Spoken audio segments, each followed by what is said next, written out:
All right, Darlene. Yes. Darlene, how old are you? I'm 30. Are you originally from Arizona? No, I'm not. I'm from Pennsylvania originally. And what brings you all the way out here?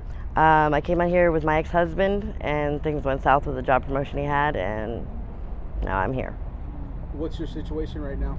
I'm homeless, moving around from here to there, wherever I can go, wherever the cops leave us alone. You know, try to stay covered. You get bothered a lot out here by the police? Police, yeah, they bother us a lot, or even some other homeless sometimes. There's some people that have mental health problems that, aren't getting medicated properly, so you gotta kind of watch out for them as well. But yeah, police like to bug us a lot lately, especially. What do you do out here to survive? Some people, fly signs. There's some working girls. There's, people who do odd and little jobs for housing, fixing houses and stuff like that. I mean, they do basically anything they can. They'll dig through people's bulk trash and fix up furniture and sell them too. They do whatever they can. Do you panhandle out here? Some people do, yeah. I do occasionally if I have to. How do the people treat you out here when you're panhandling? Some people are really nice. Other people are really cold-hearted and just hateful. I've never seen so many mean people till I came to Arizona, especially towards homeless. Where I'm from, they feed them, help them out. Here, they're very negative against them. They'll tear down little huts and stuff and destroy them completely. Just normal people, not even the police. How big is the homeless population back where you're from? Nowhere near the size of this one. This is huge. There's maybe 100 people in the city I'm from, if that. There's a lot more here. There's thousands here. So it's insane. But where I'm from, you can't survive the winters. Here you can survive winter and summer, kind of. Yeah. So I think that's why there's a lot more homeless here. Do you have any family out here? No, just me. What about your family back home? My mother died from cancer about 2 years ago. Same with my uncles. They died of mesothelioma due to asbestos from when they were kids growing up in West Virginia, so they're mostly dead. And the few that are still there won't speak to me because I had my son in their old school, I guess. They didn't like that I had him young and that my son was Spanish and white, so they don't talk to me. Sorry to hear that. It happens. I mean, it's life. Do you have any siblings? I have a sister in Pennsylvania who took after my mother's side, so she doesn't really talk to me either. So they don't even know what's going on right now? Not a clue. They don't even know I'm in Arizona. I haven't spoken to them since I was 15. So yeah, they have no idea. How long have you been on the streets? Here about 3 years, off and on. Mostly on streets. But yeah. Are you looking to get out of your situation? Are you Yes. looking into any programs? Oh yeah, I was looking into some programs. My issue is I have to get an ID for this state, and I don't have my birth certificate. And every time I pay to get it sent here from Pennsylvania, they say it's delivered, and I never receive it. So that becomes an issue. How dangerous is it out here on these streets? I mean, it's pretty dangerous if you don't know what you're doing or how to act near the other people and stuff, what areas not to go into. I mean, I don't really worry too much about it, but I guess it's because, where I grew up, it was close to Philadelphia and stuff, so I knew how to go through there without getting bothered, and, I just avoid people mostly myself, try to keep to myself, so it makes it not so dangerous.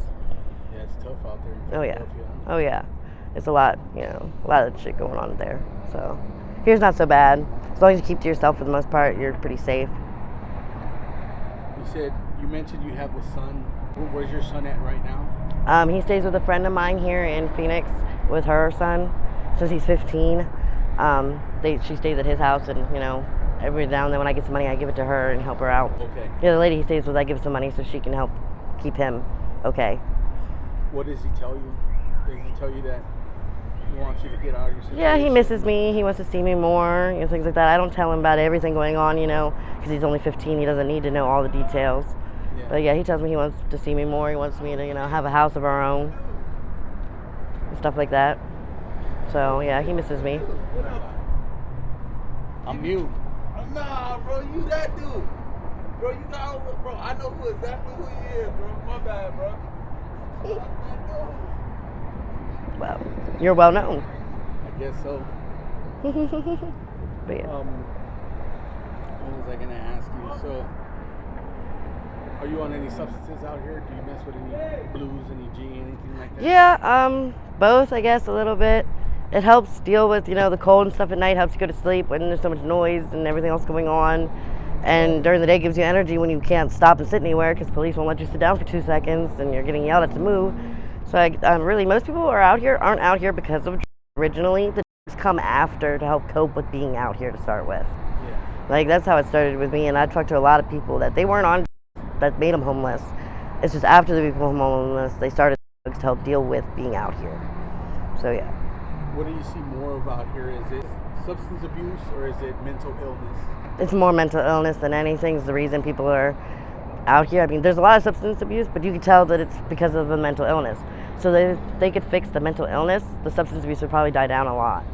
Because there's a lot of people with mental illness out here that's untreated, and that's why they go to doing the drugs.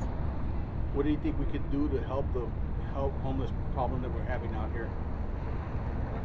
That's hard to say because I know they came out with a lot of programs that they're trying to help people get in houses. It's just a lot of them don't want to quit the drugs right now and stuff because they're scared to, fix whatever's wrong with them mentally. I mean, maybe get some more shelters that don't automatically say you can't do drugs and stuff, Have them to where they're trying to get you in a house. You can't do the drugs there, but you don't have to quit. You know what I mean? Like, they're not making you quit as long as you don't take it to where you sleep.